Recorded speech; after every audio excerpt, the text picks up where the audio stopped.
Tolong saya, Pak. Tolong si Erwin. Dia nggak akan kuat di dalam sana, ungkap seorang ibu parubaya keturunan Tionghoa dengan nada berat kala kami berdiskusi di ruangan saya beberapa hari yang lalu. Erwin itu anak baik, Pak. Dia lulusan Nanyang.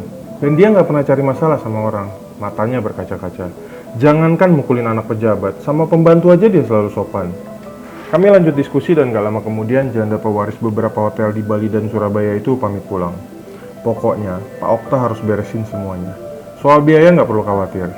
Saya yakinlah Ko Ahui nggak asal-asalan kasih rekomendasi, tegasnya sambil melangkah keluar, yang saya balas dengan senyuman hormat. Setelah beberapa waktu meneliti keterangan Erwin dalam BAP, saya mulai membandingkan dengan beberapa kasus yang pernah saya tangani. Saya terdiam sejenak dan berusaha melihat semuanya dari sudut pandang yang berbeda.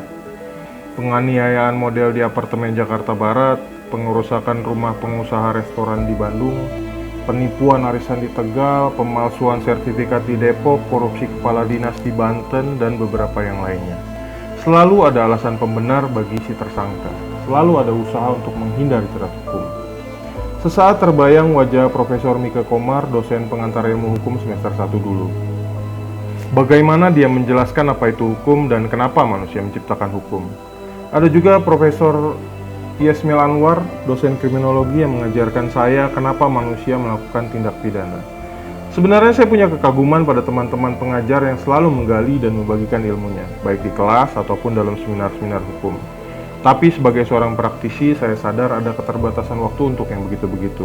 Itulah tujuan saya membuat channel ini, supaya bisa membagi sedikit ilmu pada sahabat. Ada banyak teori tentang apa itu hukum dan kenapa manusia menciptakan hukum. Tapi singkatnya, hukum adalah serangkaian aturan yang bersifat mengikat dan dibuat untuk menciptakan keteraturan. Jadi karena di awal peradaban dulu banyak pergesekan antar manusia dan mereka selalu membingungkan penguasa dalam memutus sebuah masalah, maka diciptakanlah aturan baku yang berisi unsur, ketentuan, dan sanksi yang sama untuk menciptakan rasa adil. Jadi kalau hari ini Tono dipotong tangannya karena mencuri buah, maka hukuman yang sama akan dijatuhkan pada Budi saat dia mencuri emas. Di sini kita mengenalnya sebagai undang-undang. Awalnya semua berjalan lancar karena ada rasa percaya yang sangat tinggi kepada raja sebagai wakil Tuhan. Namun dengan banyaknya intrik, perang, dan invasi di mana raja memimpin di atas pertumpahan darah, kepercayaan itu mulai pudar dan rakyat terbiasa menyelesaikan masalahnya dengan caranya sendiri.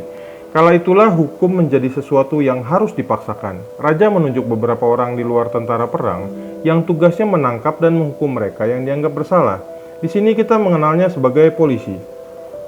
Namun itu juga tidak bertahan lama, karena mereka yang saat ini kita sebut polisi, jaksa atau hakim, dikala itu sering bertindak di luar batas dan menindas rakyat karena merasa diri sebagai utusan raja. Kala itulah raja membuat ketentuan yang mengatur bagaimana mereka harus bertindak. Di sini kita mengenalnya sebagai hukum acara, sesuatu yang membatasi penegak hukum dari bertindak sewenang-wenang. Selanjutnya terjadi banyak pengembangan, hukum sudah berkembang dan semakin spesifik, penegak hukum semakin profesional dan diawasi dengan sangat ketat, sistem penegakannya juga lebih transparan dan semua berkembang sejalan dengan waktu.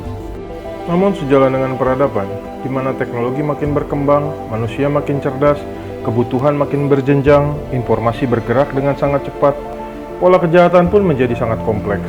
Banyak sekali kejahatan yang terorganisir dan tidak sedikit manusia yang menjadi kriminal hanya karena insting atau pengaruh lingkungan.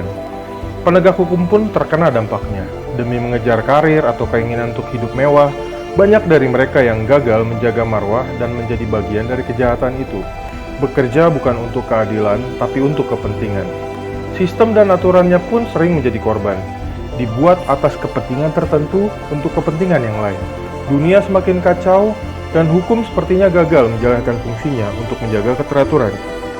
Oke, kita masuk ke dalam kesimpulan. Sedetil apapun pemerintah menciptakan hukum, akan selalu ada advokat cerdas yang menemukan celah untuk membela kliennya. Sedisiplin apapun pemerintah mengatur penegak hukum, akan selalu ada mereka yang korup dan bertindak sewenang-wenang. Sebaik apapun pemerintah menciptakan sistem, akan selalu ada pelanggaran hak, baik disengaja ataupun tidak disengaja. Selama tidak ada disiplin, keteraturan, niat baik dalam diri Anda, akan selalu ada pelanggaran dan akan selalu ada kejahatan. Tipu, curi, aniaya, bunuh, perkosa, judi, narkoba, suap, korup, kesewenang-wenangan. Apa itu cerita yang mau kita bangun di mata dunia? Apa itu yang mau kita wariskan pada anak cucu kita? Kenali hukum, jauhi hukuman. Saya si Batak dari Tanah Jawa, sampai jumpa pada video selanjutnya.